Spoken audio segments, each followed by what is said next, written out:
Video को start करने से पहले मैं आपको डीप सी क्रिएचर्स की कुछ तस्वीरें दिखाना चाहता हूँ। जैसे ये सरकास्टिक फ्रिंज हेड, कितना छोटू सा शरीर है इसका, और जब ये मुंह खोलता है तो बात ही कुछ और होती है। और ये प्रेडेटरी ट्यूनिकेट, इसे देखकर लगता है कि बेचारे की आंखों को ही कोई चुरा ले गया हो। अब अजीबोगरीब नाम और अजीबोगरीब शरीर के साथ साथ इनका विकसित होने का तरीका भी बड़ा अजीब है। तो आइए आज की वीडियो में हम जानते हैं इनका ऐसा दिखने का रहस्यमयी कारण। मेरा नाम है निशांत और आप देख रहे हैं बीइंग लॉजिक। अब भैया डार्विन अंकल तो सर्वाइवल इज द फिटेस्ट बोलकर 1882 में निकल लिए थे, और मतलब ये समझाकर गए थे कि जिस भी स्पीशीज को जैसी भी रहने की कंडीशन मिलेगी, अगर वो उसमें अडेप्ट कर लेती है और खुद को सर्वाइव करवा लेती है तो जीवन की रेस में वो आगे दौड़ पड़ेगी। पर बात यहाँ पर सर्वाइवल के साथ साथ एवोल्यूशन की भी आती है।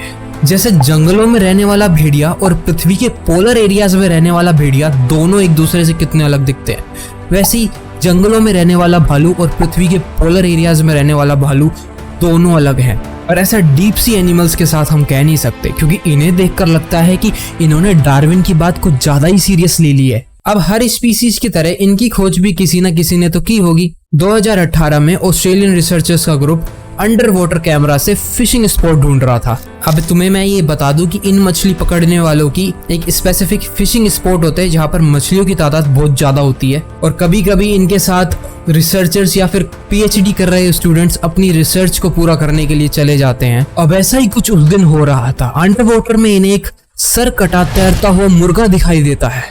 जी हाँ, एक लाल कलर का सरकटा मुर्गा। अब इसे देखकर बोट पर सारे रिसर्चर्स हैरान हो जाते हैं, क्योंकि ये वो पहले लोग थे जिन्होंने इसे पहली बार देखा था। खास बात ये थी कि सरकटे मुर्गे के पास सिर्फ एक ही ओपनिंग थी, जहाँ से ही खाना खा रहा था, सांस भी ले रहा था, प्लस ये इस बचे कुचे खाने को बाहर भी निकाल रहा था। और अपने मुंह के अंदर इसने छोटी छोटी मछलियां पाल रखी थी जो इसके बचे कुचे खाने को चट कर रही थी। अब रिसर्चर इसकी वीडियो बार बार लूप में देख ही रहे थे, तभी उनमें से एक रिसर्चर पीछे से बोलता है कि अरे ये तो एक सी क्यूकम्बर है। वही सी क्यूकम्बर जो शैलो वाटर की सरफेस के नीचे ऐसे ही पड़ा हुआ मिल जाता है। पर कैसे? ये दोनों तो एक दूसरे से कितने डिफरेंट है। तो साइंटिस्ट इस कंक्लूजन पे कैसे आए? वो ऐसे कि सी में सिर्फ एक ही जानवर है जिसके पास soft skin and single opening है, और वो है सी क्यूकम्बर। चलो मान लिया कि ये दोनों एक ही स्पीसीज से बिलोंग करते हैं, बट इवोल्यूशन के अंदर इतने डिजास्ट्रिक चेंज कैसे आ सकते हैं? अब रिसर्चर्स ने इसके बारे में और डीपली जाना तो इन्हें पता चला कि ये डीप सी में माउंट एवरेस्ट हाइट जितनी नीचे रहता था, और डीप सी में वैसे भी खाने की बहुत कमी रहती है।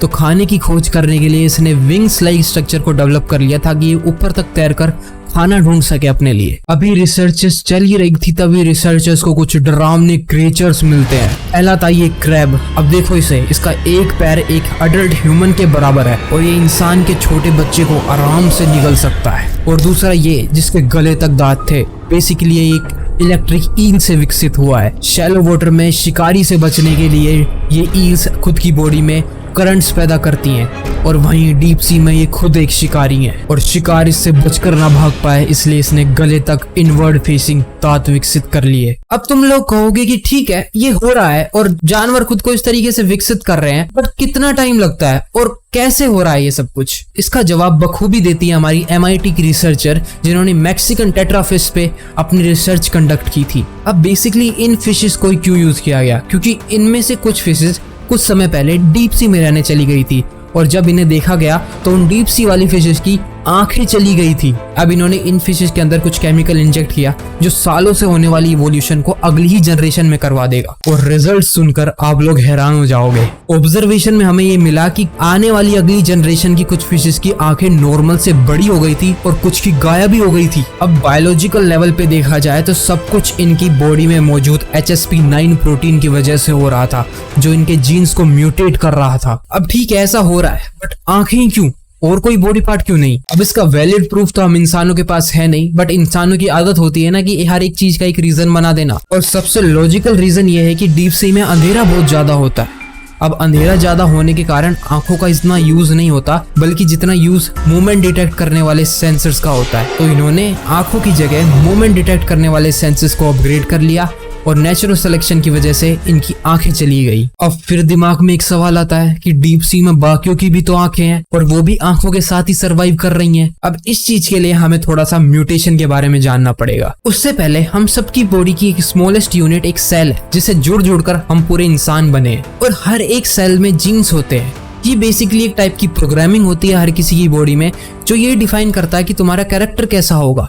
नहीं, तुम्हारे बात करने वाला बिहेवियर या कैरेक्टर नहीं, बल्कि तुम्हारी बॉडी के कैरेक्टर्स कैसे होंगे, तुम्हारा नाक कितना बड़ा होगा, कितना छोटा होगा, तुम्हारी आंखें कैसी होंगी, ये सब। ये मान लो कि हम सबका शरीर पूरी तरीके से एक जैसा है, बट अगर कुछ अलग है तो वो है हमारे जीन्स। और इन्हीं जीन्स में म्यूटेशन होती है। Basically different type of mutation होती है, एडिशन, डिलीशन या डुप्लीकेशन। हमें इतना डीप में नहीं जाना, बस ये जानना है कि ऐसा ही कुछ होता है कि सी क्रिएचर्स में ये HSP90 प्रोटीन डिफरेंट ऑर्गेनिजम्स में डिफरेंट जगह पे म्यूटेशन करवा देता है। जैसे कुछ जीव जिस सरफेस पर वो रहते हैं उस सरफेस जैसा कलर खुद में ले लेते हैं ताकि उनके प्रेडेटर उन्हें कभी देख ना पाए। डीप सी में मेजरली 2 कलर के जानवर ही मिलते हैं, क्या तो रेड या फिर ब्लैक। अब सिर्फ ये 2 कलर ही क्यों? देखो, ब्लैक कलर तो इसलिए क्योंकि डीप सी में अंधेरा बहुत ज्यादा होता है और ब्लैक कलर वाले ऑर्गेनिजम्स अपने आप को आसानी से कैमोफ्लेज कर सकते हैं। और रेड कलर इसलिए क्योंकि व्हाइट लाइट 7 कलरों से बनी है और 7 कलरों में से रेड कलर की वेवलेंथ सबसे ज्यादा छोटी होती है। ये मान लो कि सी का सरफेस एक पर्दा है जिसके ऊपर से लाइट गिरी जा रही है और रेड लाइट उनमें से सबसे पहले स्कैटर हो जाती है,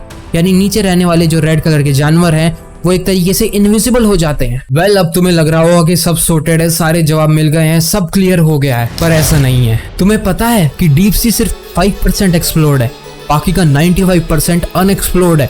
वो इसलिए क्योंकि इंसान वहां पर जा नहीं पाया है और रीजन ये है कि वहां प्रेशर बहुत ज्यादा होता है, यानी एक सी लेवल के नीचे जाते जाते हम इतने कंप्रेस हो जाएंगे, यानी पिचक जाएंगे कि हमारे अंदर कुछ बचेगा ही नहीं। पर ये डीप सी के जीव ये कैसे जिंदा हैं? इनके सेल्स के अंदर कुछ एक स्पेशल फ्लूइड होती है और उसी फ्लूइड के भरे रहने की वजह से इनके सेल्स को हम पीजियोलाइट कहते हैं। ये सेल्स इन्हें इतने हाई प्रेशर में सर्वाइव करवाने में हेल्प करते हैं और यही इनकी इतनी बड़ी वियर्डनेस का कारण बनते हैं। अब वीडियो की स्टार्टिंग में मैंने एक इंसान से भी बड़े क्रैब का जिक्र किया था, तो क्या होता है डीप सी में जो ये क्रैब्स इतने बड़े हो जाते हैं या बाकी जानवर भी इतने बड़े हो जाते हैं? इसका जवाब मिलेगा तुम्हें इससे पहले बनाई हुई मेरी वीडियो पे, जिसमें मैंने बहुत ही बेहतरीन तरीके से एक्सप्लेन किया है कि क्यों ये इतने बड़े हो जाते हैं। ऐसे ही और नॉलेज भरे और रहस्य खोल देने वाले कंटेंट को देखने के लिए please subscribe to the channel and like the video. मैं मिलता हूँ तुमसे दूसरी वीडियो में, तब तक के लिए keep grinding, keep learning, bye.